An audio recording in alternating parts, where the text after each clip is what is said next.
All right, hello, everyone. Hello, this is TMD Tasha M. Dyer, and we also have J. Joseph on the mic and live.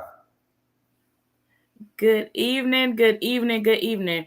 Look, guys, I just want to welcome you to this wealth talk with Jay and Tasha. Right, we're gonna have a wealth talk today, and so I'm gonna just give you a minute. We're gonna get this call started here in just a second.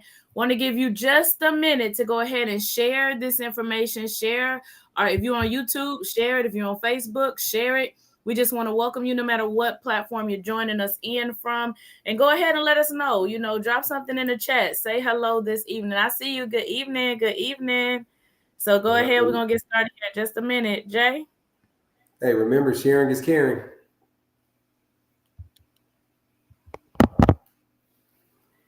All right. All right.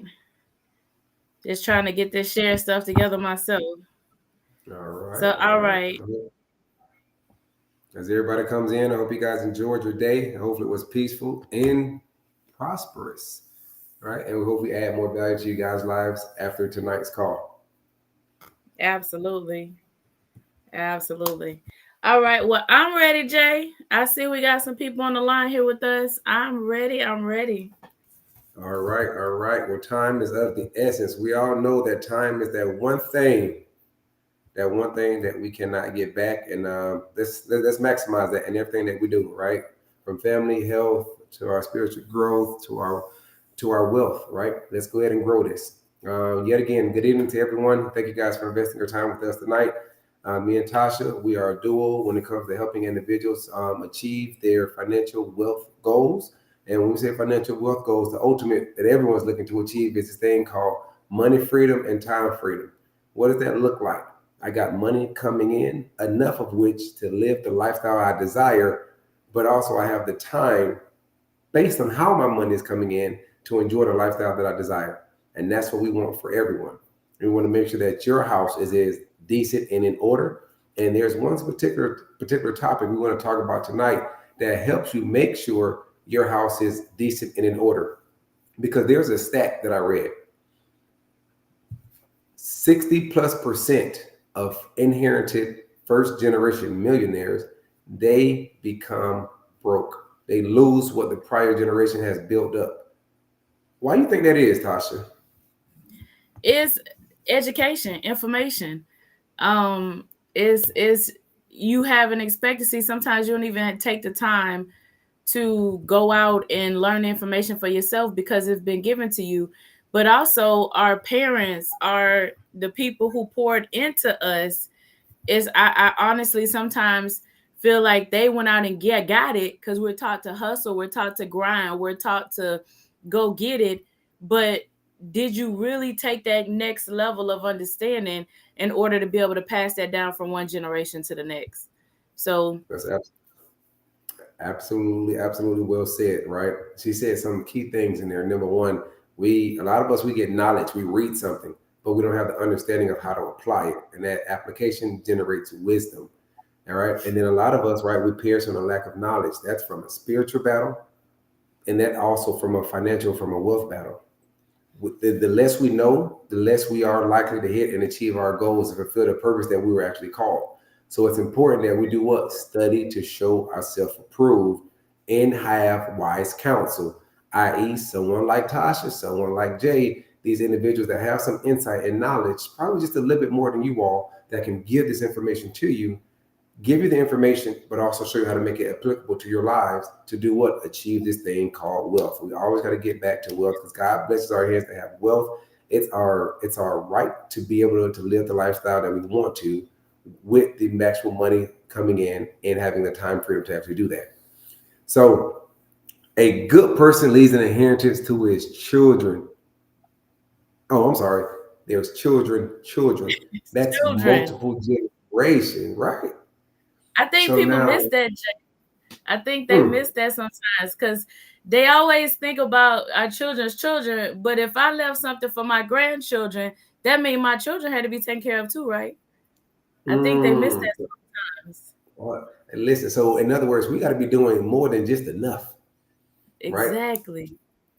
Everything that we do today, every decision that we make today is for lineage. just, right? And not just one, right? So we got to make sure that we're not being narcissistic. We really have to check ourselves and make sure that what we are accumulating, what we're building, we're not hoarding.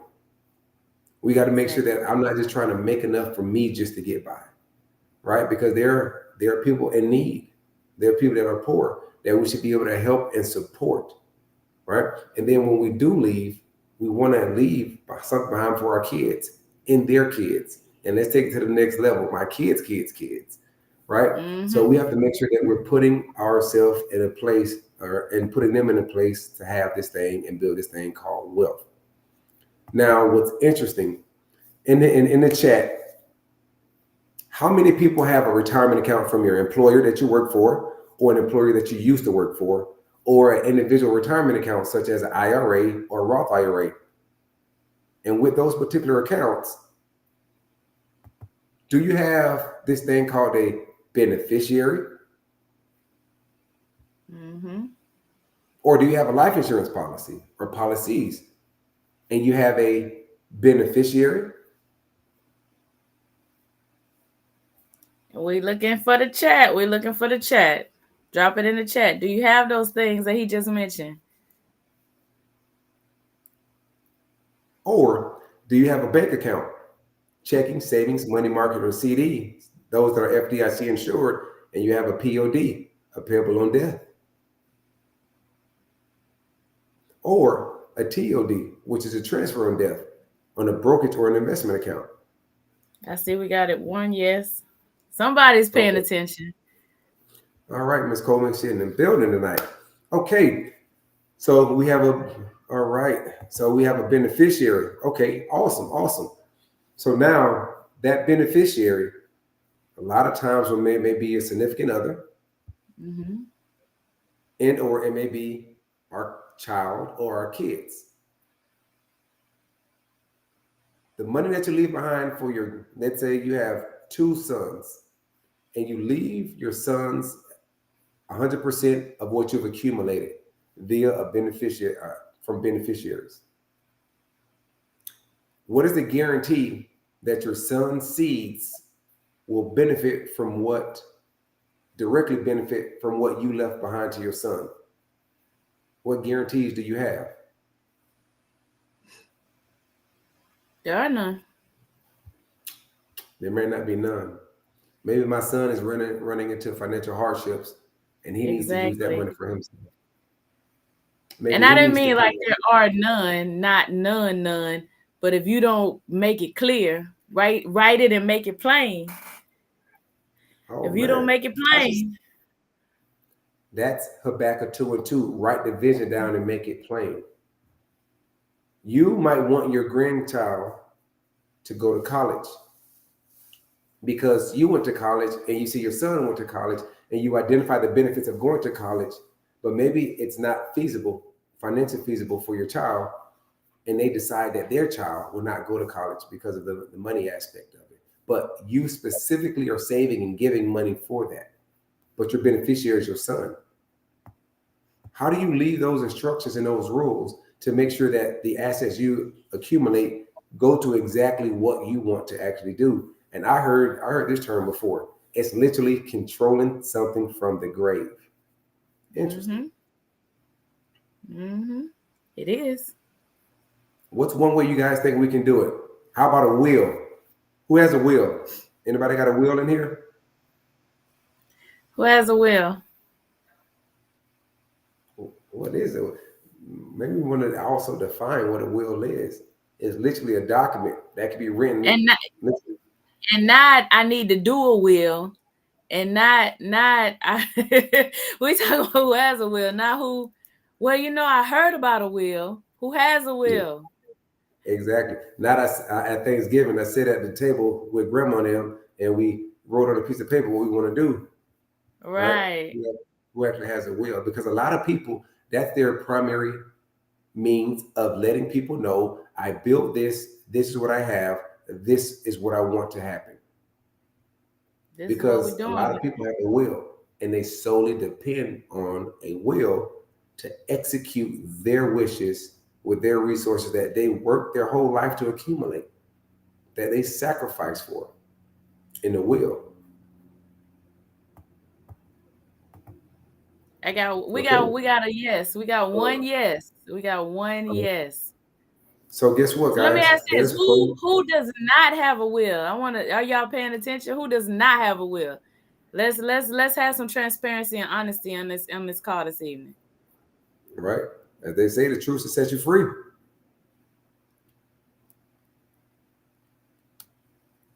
Some people don't wanna, and who's just not gonna answer regardless. You just hanging Listen, out. You just on hey, here.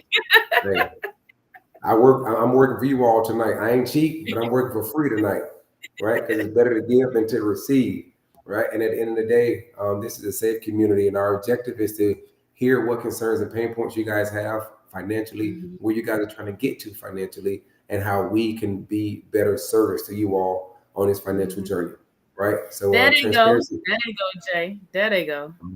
All right, There they not go. yet, not yet. Okay, I don't. Okay, well, let's even take a step back and talk about what a will is, right? And Hmm. understanding to see why do a lot of people actually have a will, right?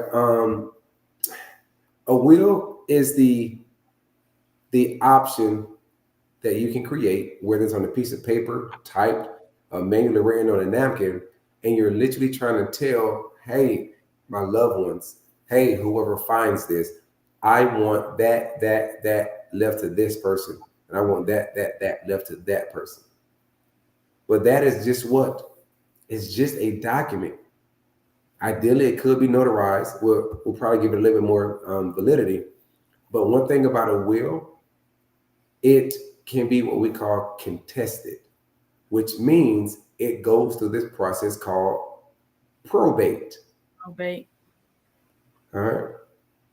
Now, when we talk about probate, there's two individuals, no matter what the outcome, will profit in this process. That's the court system and And or what else? Who the else should pay lawyer? profits? Lawyers. Lawyer? Lawyers and attorneys. They win, they profit from this process called probate. Depending on what state that you live in, that state will dictate who gets what. And Mm-hmm. now I have two sons. I wrote a will. Jeremiah and Tyrone, don't ask me how I came up with those names. My two kids, they're going to receive 100% of what I actually accumulated. But what if Jeremiah is very financially responsible? And then what if Tyrone is financially desolate? Mm-hmm. Tyrone is going to say, Mother loved me more. She meant to leave me the house and not Jeremiah. If Tyrone says that, now that being contested, now they're what? They're fighting over In who court. gets what in In court. court. The court system gets paid, and also the lawyers get paid. And I believe the average is anywhere from like 10 to 30% of the value of the estate is I paid went through that. to the court. I went through Man, that. I went and through like, that. I went through yeah, not only did it cost you, but emotionally, how did it feel? Number two, did it's it mess up taxing. any relationships? It did, and I ended up tapping out. It was my grandmother's. She had two properties. And the resources and the things that my grandfather had, and what they left us. But because my mother had already transitioned, the way it was set up is it went to her children and whatever child had passed, their Mhm. children. So the conversation, it made it drag out instead of just allowing us to settle the estate, allowing her to rest in peace, allowing for all that to happen. It After 2 years, I just tapped out. It was a Wow. 2-year process of going through probate, and who gets this and how this works, and it wasn't even about who wanted the money. It was about the who made the decision. I wanted to happen this way. I want it to happen that way. I'm like, I don't even care. After 2 years, I don't care. I'm turning over whatever was mine to you. You got it. Y'all have it. And I just walked away from Wow. it. It Wow. was very emotionally taxing and draining. And 2 years later, I even didn't want to update when they finally settled it. It ended up where I don't even think that the family got a bulk of like the court, like you said, the court and the attorneys ended up with the bulk of the profit from the property. And one of the houses went back to, it's a whole mess, went back to another side of the family because they contested it because it drug out so long. It was just a mess. And it was whatever she wanted is not what happened. Mm-mm-mm. And did she even have a will, or did she not have a will at all? She had a desire. She See, had a desire. And see, that's why we having this conversation tonight. This is near and dear to my heart. see, and this is yet again, right? Why is this an important topic, right? Because we all want to build wealth, but we have to identify how to protect it and how to transfer it. The reason we're Mm-hmm. building wealth is not just, hey, I want a nice car, I want a nice bag, I want a nice house. But me personally, I want to help eventually close a narrow and eventually close this wealth gap. I want to see people pursue the purpose that God has given them on their life. And a lot of people don't do that because of a lack of money or a lack of time, right? So this is why we're building up wealth. This is why we have to make sure we're not focused on only building, but also protecting, right? I want to make sure my lineage, they live a prosperous life, and my name, right? Because a good name is better than silver and gold, perpetuates throughout this world for the good that I actually did. Now, how many of you have kids, family members, or people you really care about that you want to make sure that they're taken care of and they're left your assets, versus having a court system telling you who is going to get what, versus having your family and their friends feuding in the court to determine who gets what, because greed is real. Greed is real. Mm-hmm. It costs them money and it can cost them relationships. So guess what we have to do? I heard a song before say we need to get our house in order. And we want to get our house in order before it's too late. Right? So that's what a will is. And with a particular will, Oh, I was gonna say the thing is that you cannot sit back like thinking, oh, I got time, I got time, I got time, or this is not gonna happen. One thing we know, without beyond a shadow of a doubt, we don't know what day is coming. We know our date that we enter, but we don't know the day we're leaving. We don't know that. And we do know that all of us are leaving. And the thing about it, the reason why I like having these calls and sharing this information, and that's why it's called Wealth Talks, and it's a solution, because we got to get comfortable having these conversations in our communities. We have to get comfortable having these conversations. We're not comfortable having these conversations. We think that it's going to make us transition, or we think it's going to make us pass, or it's going to, don't speak that on me. No, we have to have this conversation, because yeah, what happens is what I experienced. What happens is, and my mother, I had anxiety when I turned 48. I'm 49 now, but I had anxiety because that's the year she transitioned. We didn't know that was going to happen. We didn't think she was going to pass that when she was 48 years old. But then you have people living to be 90s. We just don't know. But it's not, handling your business is responsible. Avoiding it is irresponsible. It's not going to hurt us to have the conversation. It's not going to make us die a day sooner. It's just going to make our legacy love us even more. That's what it's going to do, absolutely. because we prepared for it. Absolutely, absolutely. So literally, there's about at least 3 to 4 people that don't have a will, but just by having this conversation, you've identified more in depth or clearer what a will is, and then you're understanding the flaws in the will. So if we truly Mhm. want to leave an inheritance to our children's children, there's a way, there's ways, specifically one in particular, that can actually help us do this. What do you think that way is, Tasha? Through a trust. A trust, A trust. right? Yeah, there you A go, trust. Linda. There you go, Linda.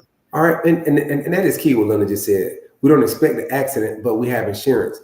Think about the things that we do have. There's an insurance on your appliances. There's insurance for your home for homeowners. There's insurance for renters. There's car insurance. There's medical insurance. There's life insurance. And the most valuable thing in there is your life. And some of us don't even have insurance on that, right? But insurance is literally we get to transfer the risk to somebody else, and we may pay a Mm-hmm. deductible, and it doesn't wipe out all the wealth that we built and we're building. Because what happens if I don't have car insurance? I have a bad car wreck, and then now I'm going to be sued. Now the money I had for Junior, for Tyrone and Jeremiah, now I have to pay for a litigation for a lawsuit to repair my car and whatever damages I've had. So Look what we insurance. just experienced in Florida, back to back, two of them, back to Helen back. and Milton. I don't even know a Helen. I don't even know a Milton. But they came in and they caused havoc in Florida, right? Mhm. Then what about those that didn't have insurance? Right? What if those was underinsured? Now, literally, I got to go tap into my retirement account, which I may have to pay taxes on that amount and or penalties for the withdrawal of that. So now that's time value of money that cannot grow for me. Now I got to leverage the equity in my home. And now that equity I can't use to buy any other assets because I got to use that for maintenance, repairs, for income, right? Now that I passed and my life is no longer here, all the years I have to work and make and create money, that's no longer here anymore. What is Jeremiah and Tyrone going to do? What is my spouse is going to do? Because we both contribute to the bills in the relationship, Right. right? So this is how we get our house in order. We can transfer the risk to somebody else until we have accumulated the assets that we actually need. So to not delay, to let you guys know, one of the main ways you can leave an inheritance to your children's children is having it done decent and in order, and that's via a trust. Absolutely. And when we talk about trust, there's two types of trust. There's normally irrevocable or revocable trust. Irrevocable trusts are very specialized depending on the individual situation. It's rare that it's ideal. It's not ideal for everyone. But what is ideal is a living revocable trust. In the chat, let me know if you have a living revocable trust, because we're going to talk about it and let you know why you should actually have one. Should meaning we telling you that that's what you need. You should. You We should. telling you that's what you need. Absolutely, absolutely. And this is key, right? So as you guys be transparent and be open, right? This is our opportunity to really give back to you all and give you the education that you need to help you take your wealth journey to the next level, right? Because why So work so hard? Why work so hard your whole life? Like we get up, we hustle, we grind, we get at it, we do all of these things to just walk away and just leave it all willy-nilly. Because you can't take, we know from the time we have any sense that we can't take it with us. We know that. We know that your bank, your check card is not going in the casket with you. It's not getting cremated with you. It's not going with you. So you know that. So if we're gonna be responsible in all things, not just some things. And that's the key to what we're talking about tonight. Be responsible in all things. absolutely, absolutely.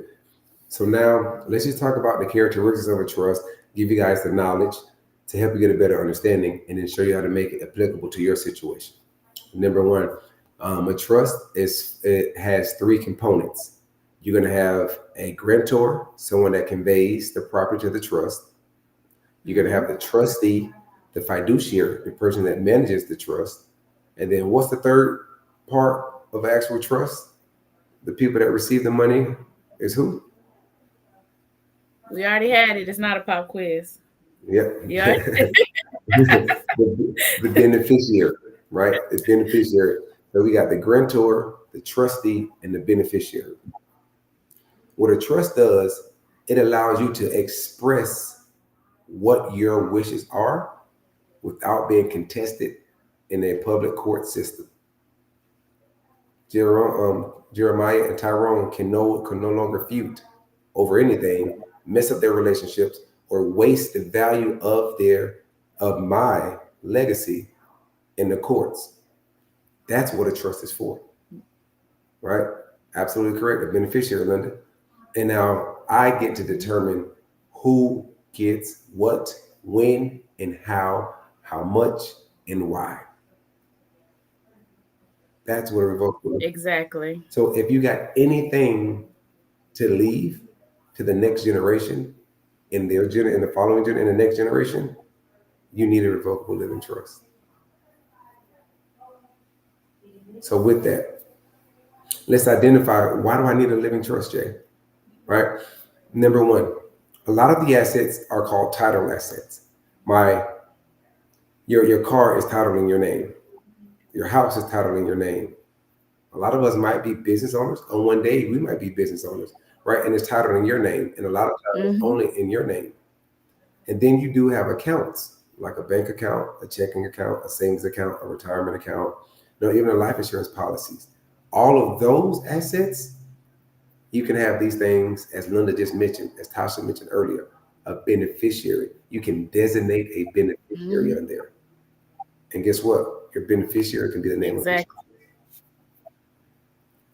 But what if you got 3 cars that are paid off and you're the only person on the title? What if you got a primary private in your name and you're the only person on the title? What if you got jewelry that's been passed around for generation to generation?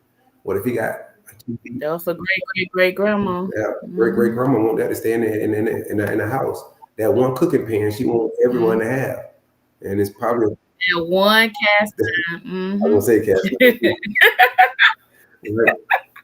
But literally, guess what all that stuff goes through? It may go through an estate sale. It goes through this probate process. You got people fighting over this because you didn't tell who gets this house. And so now guess what you can do? You can actually fund, i.e. put those assets in the name of your trust. So now that's the ding. That's what I think that they don't get. Like, and I'm not saying you all, because you guys are educated, right? But you see it across the bottom, it's saying empower people. A lot of people will get a trust, but they don't have a funded trust. They don't have it where they can put the information in there. So a lot of people will get one, but it's not funded. So you just have a trust, and then you end up in probate anyway. You end up back in court anyway. What you was trying to avoid. So we want to make sure you have the right information to make sure you're doing this the right way, so you can sleep comfortably at night, knowing your family is taken care of. Absolutely. Look at this analogy. A trust is like a garage. Imagine the people that car got damaged because they didn't put their car in the garage when Hurricane Milton, Indoor Helen came through. The garage is worthless. It's useless. It's just a vehicle that was not. It was a vehicle that was not used to its full ability. Right. So therefore, my car got damaged because I didn't have it inside the garage. Now, when I look at a trust, it's another vehicle. I just needed to picking that up. I don't know. Let me pick it up. Yeah. Do I need to drop it again? Yeah. Are they picking it up? So y'all, you're catching what he's saying, right? Is we have a garage. We bought the house with the garage. But yet, what do most people use the garage for? Because I'm guilty too. What do we use it for? Storage. What's in mine? A whole weight set that I walk past every day and go to the gym. Like, it's a whole weight set. The car is outside in the driveway. Hey, listen. Are y'all picking that up? That's all I'm saying. Tasha's being very vulnerable. She's snitching on herself. I need everybody in the chat. I know, right? Hey, it is what it is, right? But no, this is a safe space to do that. So when we go back to looking at a trust, it is nothing unless you actually fund the trust. And a lot of people will do a trust for you or create a trust, but then they don't fund it. And that is so key. You got to utilize what you have. And this is where education comes into play. This is why you have a community of people to educate and show you guys the way. But now with the actual trust, having a trust avoids probate, protects the value of your legacy, protects the relationships to the individuals, and it allows your legacy, how you want it to leave, to actually go to who you want it to go to. You can be so strategic to where, hey, I have a clause where if they're not married, if they're not blood, even if they get married, they can access the money or the assets left in this trust. Hey, when my son graduates college, then he can access this amount of money. Hey, I just made my beneficiary, my life insurance policy. When this money comes in, my son can have 50% and the other 50% is for his kids. That's how you leave a legacy to your children's children. You can't do that with a will or even without a will. but actually having a trust is the actual way to do that. And if you want to get more tactical with this, when someone inherits a house, they may inherit it at the cost basis what you paid for it. So if they go to sell it, now they got to pay this big old capital gains tax. But what if it was left in the name of a trust? There's something called a step-up cost basis rule, right? And when we have the step-up cost basis rules, now they're getting and inheriting assets at a more tax favorable manner, all because you set up a trust one time. There's many benefits to this. One thing about this too, though, beneficiaries can do what? They can die. A trust doesn't. Right? And when we say fund the trust, it's literally saying, I got J. Joseph Trust of Life. That's the name of my trust. That's a sexy, that's a cute name. And I have a trust. I got the certificates, I got the documents to show it. But guess what? I didn't leave any instructions for it. The name of my account, my house, my car, my LLC is not inside of this trust. So therefore, if I pass, all this stuff still goes to probate because I didn't fund, i.e., put this in the name of my trust. Right. Does that answer your question, Craig? You want the trust to have, you have control of the trust, but the trust has control of the asset. Right. You have control of the trust, but the trust has control of the assets. And a lot of people they'll put things in the trust, but not their money, not the accounts, right? Not those things. And then you can't put like a life insurance in the trust, but you can make the life insurance the beneficiary. I mean, the trust the beneficiary for the life insurance. That way the money goes into the trust. And then you give control of the trust to who you want to give control of the trust to when you pass. Because at that point, they can't make changes. You can make changes if it's irrevocable, not irrevocable. You can make changes your entire life, but once you pass or transition, then they can't make any more changes, and it's what you said it is. And that way your bank accounts, your the house, all of those things don't have to go through probate, because they still would if you don't have them in there. Absolutely. Right? Imagine if I had a daughter named Tamika, and I got a son named Jeremiah. Where you get these names? Please don't ask that, because I don't even know. All right. So now Tamika is my baby girl. I have a special place in my heart, and my son is more independent. So I might say, hey, we're going to keep this house in the family until Tamika gets married. And then once Tamika gets married, she can then move out, and then they sell the house, and they can split the money 50-50 between Tamika and Jeremiah. Right? You can leave those specific type of instructions inside the name of your trust. But if not, and it goes through probate, Tamika want to sell, Jeremiah want to sell it, Tamika doesn't, and then now they fight on selling this property, and then now they have to pay legal costs and court costs. And then when the property is sold, the value has been decreased because now the cost that they had to pay. And then now Tamika and Jeremiah may not ever be on eye to eye or love each other as they did before because of money, because of a house that you did not get in order and leave them instructions and tell them exactly what you want. So it's important that everyone on this line, everyone that you're connected to, get their house in order and understanding the principles behind this, because a good person leaves an inheritance to their children's children.